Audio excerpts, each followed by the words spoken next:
আমরা 5টি টাঙ্গাইলের মধুপুরে শিশুদের স্বাস্থ্য বিষয়ক আলোচনা এবং উপকারভোগী শিশুদের মাঝে স্বাস্থ্য সুরক্ষা সরঞ্জাম, শিক্ষা উপকরণ ও মশারি বিতরণ করা হয়েছে।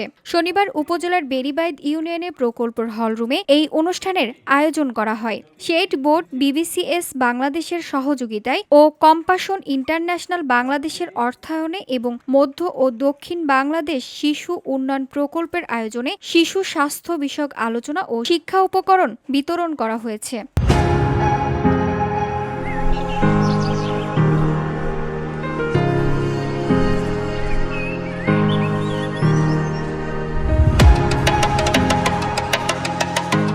অনুষ্ঠানে প্রধান অতিথি হিসেবে উপস্থিত ছিলেন মধুপুর উপজেলার নির্বাহী কর্মকর্তা মুহাম্মদ জুবায়ের হোসেন। অনুষ্ঠানে প্রকল্পের এলসিসি কমিটির চেয়ারম্যান সুপ্রেন্দো হাদিমার সভাপতিত্বে বিশেষ অতিথি হিসেবে উপস্থিত ছিলেন ইউপি সদস্য বিশু চন্দ্র বৈষ্ণব, মধ্য ও দক্ষিণ বাংলাদেশ শিশু উন্নয়ন প্রকল্পের সমাজকর্মী চিনি মিজার কবির। উপস্থাপনায় স্বাগত বক্তব্য রাখেন প্রকল্প ব্যবস্থাপক জিওস হাগিদক।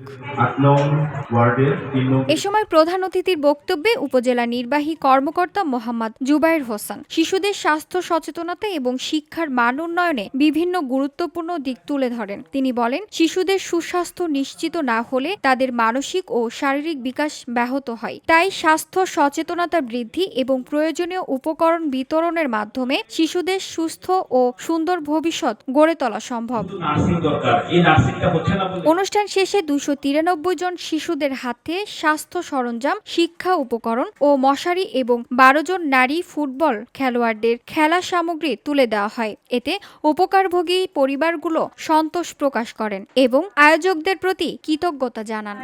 ভালোমতো বাচ্চাদেরকে শিক্ষা দেন। VOD Bangla news desk. পরে তারা স্কুলের পড়াগুলো তারা শিখায়, ভালো আচরণ করে। মারা যেমন ভাবে সন্তানের আচরণ করে